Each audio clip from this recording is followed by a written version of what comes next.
I received a question about water bottles. Water bottles for winter and summer camping, what should you use? Do you use a water bladder or do you use some type of water bottle? Me personally, my thinking has evolved over the years just based on my experience. I used to be super hot on the bladder because they fit in my backpack anywhere. It just jams in down there. I have the little hose attached to my shoulder strap. And let's see if I can clip this on here. You can see the challenge once it comes off. It's a bit of a drama to get it on there. And I just have that and suck on it and it's all good. And I love the theory of the water bladder and people love it all the time. For a lot of people who use it, it's super efficient. You don't have to deal with anything. You don't have to mess around with the water bottle as you're walking. You just, as you're walking along. Compare that to the water bottle, where typically I will have this in my left hand. Even though I'm right-handed, I always carry it in my left pocket. I don't know, maybe it's just some ergonomic thing. So as I'm hiking along, I grab the water bottle, I come out, open, continue hiking, and on I go. Now, why the water bladder and not the water bottle? The water bladder is much more adaptable. It can fit in any space of your backpack. It can be squashed and crushed to nothing, and it's no big deal. The two most popular that I know of on the market are platypus and camelback. The camelback is better known. However, usually their containers are semi-opaque, so they're hard to see into. The lid is very difficult to open. It prevents it from being too small. It makes it easy to fill, but it's very difficult to see if you've got growed. That's why I like the platypus style pouches. It's very easy to see if there's anything gross in there. However, the filling part is a pain in the butt because you can see right there, this is all you get to fill with. So I've spent many a time in creek trying to scoop in water to get enough pressure in there, and then put my Aqua Myra in, and away I go.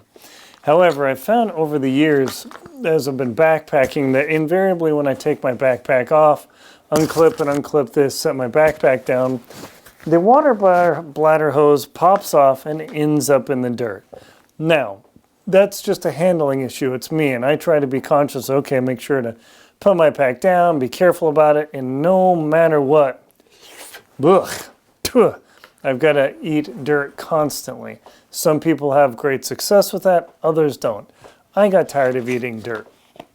Also, I was always concerned about the possibility of puncturing a water bladder. I've had these platypuses for a decade or more, and they're still trucking strong. But as you can see here, it's a little scratched up, but so far it's survived. The reason I've gone to water bottles are for a couple of reasons. One, they're much easier for me to handle. If I drop them in the dirt, nothing happens. If I drop this water bladder completely, it won't spill. That's a good thing, so that's a huge bonus here. Water bottles, you open them and then drop them, and yeah, you got a couple seconds. You drop an Nalgene that's full, your water is completely gone. Now, traditionally, what I do in summer backpacking is I will have some sort of 1 liter bottle in this sort of size, maybe a Gatorade bottle. These are actually more my favorite than these. I don't spend a lot of money on these bottles. I buy them, I recycle them anyway. I don't really care. Some people get the aluminum, the titanium, but again, realize that those are of course opaque because they're metal. They're way heavier and you can't see what's inside of them, and handling them when they're cold is miserable. So even if it gets chilly in a summer backpack, and see the water bladder fill on the floor, you're going in a summer backpack, and I've had summer backpacks in Sierras where it's dropped into the mid-20s and I was cold, and I was super thankful not to have a water bladder. I just had this little water bottle, and I start off with the Gatorade. I drink the Gatorade, put it in my backpack, easy, march along, and when it's empty, I just switch over and fill up my 1 liter, chug that. I have Aqua Myra that I fill, and this is easier for me. Me personally, over the years, I've tried both methods, and the dueling water bottles for me are less trouble and less risk than my platypus. Also, if it drops below freezing, and I have had this hose freeze even with the neoprene on there, and then you can do nothing with this thing. Pain in the bleep, that's right. Versus this, if it gets a little bit icy, I can always open it up, get a stick or whatever, and glug, glug, glug, glug. Easy drinking. So that's something to consider too, is maybe it's super hot where you're backpacking, but maybe it freezes up. Even these little guys, I've had a little bit of ice in them, drink them. They're super, super durable, ultra light. That's my thinking personally. Your mileage may vary. Some may just absolutely swear on Bladders, either platypus or camelback.